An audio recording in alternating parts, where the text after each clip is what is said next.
On m'appelle le Capucin. Si tu tiens à voir mon visage, aventure-toi dans cette histoire et je réaliserai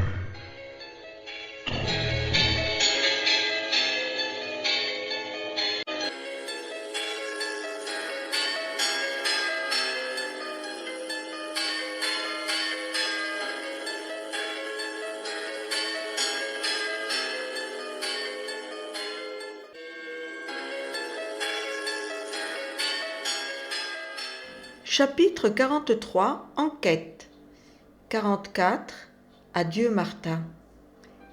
Il faut immédiatement prévenir les autres, s'exclama Laura. Dis-leur de mettre un talisman à leur cou et à leurs poignets, et d'allumer de l'encens patchouli pour purifier l'air.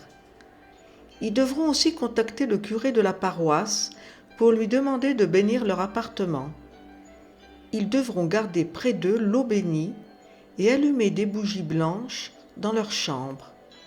Et surtout, prier, conseilla-t-il. As-tu supprimé le livre ? Je vais le faire maintenant, dès que j'aurai raccroché. D'accord, alors je raccroche, répliqua-t-il. Laura avait rapidement pris des notes pendant qu'Andrea lui parlait. Elle posta le message dans le groupe de Facebook, puis elle alla sur Google pour enquêter sur les cas de suicide. Elle relit les commentaires des chapitres du livre et elle contrôla les profils de ceux qui s'étaient servis de leur vrai nom et qui avaient indiqué leur lieu d'origine. Elle retourna sur Google pour chercher des nouvelles concernant une dite mort dans une dite localité en se servant du nom de l'utilisateur devenu une victime. « C'est incroyable, pensa-t-elle en frissonnant. Qui pourrait bien établir un lien entre ces décès qui ont eu lieu dans des endroits et des moments différents et ce livre digital ? Elle fit des captures d'écran de commentaires, profils et faits divers qu'elle trouva sur Internet. J'ai réussi à trouver des preuves tangibles pour supprimer ce livre maudit, pensa-t-elle fière d'elle-même, et elle envoya des photos par mail au responsable de Wattpad.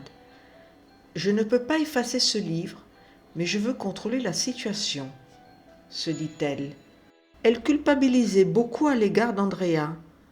Elle se déconnecta et laissa son portable sur le bureau. Elle s'étendit, mais ne s'endormit pas immédiatement. Elle pria tout en pleurant pour sa sœur, Adèle, Martha et pour tous les morts qu'elle n'avait pas connus. 44. Adieu Martha.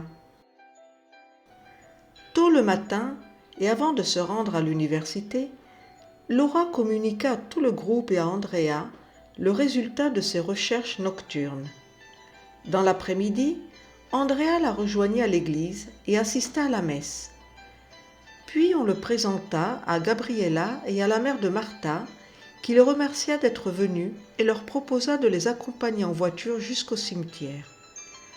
Andrea était curieux et quelque peu craintif d'aller voir la tombe de la jeune fille. Lui aussi avait passé la nuit à prier jusqu'à s'écrouler de sommeil. Gabriella s'endormit pendant le bref trajet en voiture et elle se réveilla en sursaut quand la mère de Martha éteignit le moteur dans le parking. « J'ai rêvé Martha » s'exclama-t-elle. Une lumière aveuglante l'entourait et elle souriait. Elle me disait « Merci ». Puis je l'ai vue disparaître dans la lumière. Elle était si belle, dit-elle en fixant Ada dans les yeux. Elle est venue nous saluer pour la dernière fois. La dame parla d'une voix tremblante d'émotion. Merci, Laura.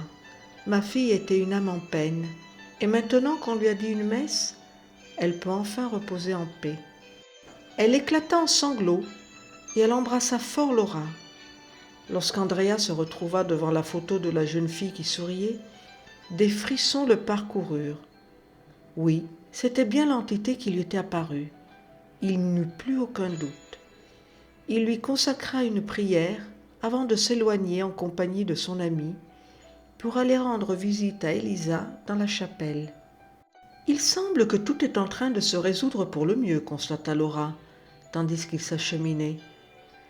J'ai recueilli des preuves pour supprimer le livre, j'ai trouvé Martha et nos prières lui ont permis de rejoindre la lumière.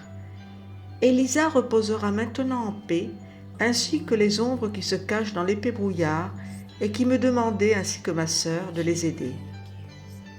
Même Andrea se sentit soulagé, et pour la première fois depuis la mort de sa camarade de classe, il s'endormit sereinement.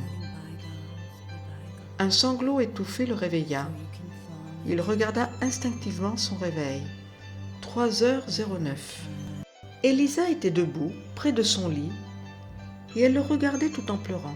« Pardonne-moi, André, lui répéta-t-elle. Il porta sa main à sa gorge pour prendre la croix, mais il ne la trouva pas. Il se rappela avoir donné son collier à Laura pour la protéger. Le visage du fantôme de la jeune fille recula, en flottant dans l'air, jusqu'à un coin sombre de sa chambre. Il n'arrivait plus à la voir, mais il entendait encore ses sanglots. Soudain, Martha apparut. Elle avait bondi comme un félin sur son lit, et son regard démoniaque l'avait hypnotisée et paralysée. Elle s'approcha, lui posa une main sur sa poitrine, et il sentit une douleur aiguë. Ses longs doigts avaient traversé ses côtes et venaient de lui planter ses ongles dans son cœur. Elle le serra de plus en plus fort, jusqu'à le faire cesser de battre.